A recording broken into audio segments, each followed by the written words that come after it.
ಬೆಳಗಾವಿಯ ಕನ್ನಡಿಗನಿಗೆ ಆದ ಅನ್ಯಾಯ, ಅವನ ಮೇಲೆ ನಡೆದಂತ ಗುಂಡಾಗಿರಿಯನ್ನ ಖಂಡಿಸಿ ಪ್ರತಿಭಟನೆ ಮಾಡಲಿಕ್ಕೋಸ್ಕರ, ಆ ಪುಂಡರಿಗೆ ಆ ನೆಲದಲ್ಲೇ ಎಚ್ಚರಿಕೆಯನ್ನ ಕೊಡ್ಲಿಕ್ಕೋಸ್ಕರ ಮಂಗಳವಾರ ಬೆಳಗ್ಗೆ ನಾನು ಬೆಳಗಾವಿಗೆ ಬರ್ತಾ ಇದ್ದೇನೆ. ಕನ್ನಡದ ಕೆಚ್ಚೆದೆಯ ಕಲಿಗಳೇ, ಹುಲಿಗಳೇ, ಬನ್ನಿ ಬೆಳಗಾವಿ, ನಮ್ಮ ನಡೆ ಬೆಳಗಾವಿಯ ಕಡೆ.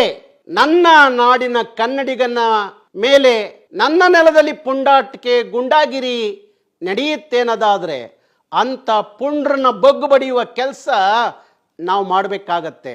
ಅದಕ್ಕೋಸ್ಕರ ಅಂಥ ಗೂಂಡಾಗಳನ್ನ ಮಟ್ಟ ಹಾಕ್ತಲೇ ಬಂದಿದ್ದೀವಿ, ನಾಳೆನೂ ಮಟ್ಟ ಹಾಕ್ತೀವಿ, ಬಿಡೋದಿಲ್ಲ. ಅದಕ್ಕಾಗಿ ನಾನು ಬೆಳಗಾವಿಗೆ ಮಂಗಳವಾರ ಹೊರಟಿದ್ದೀನಿ. ಮಂಗಳವಾರ ಬೆಳಗ್ಗೆ ಬೆಳಗಾವಿಯ ಕಡೆ ನನ್ನ ನಡೆಗೆ ಎಲ್ಲ ಕನ್ನಡದ ಕೆಚ್ಚೆದೆಯ ಹುಲಿಗಳು ಬೆಳಗಾವಿ ಕಡೆ ಬನ್ನಿ ಅಂತ ಹೇಳಿ ಕರೆ ಮಾಡ್ತಾ ಇದ್ದೀನಿ.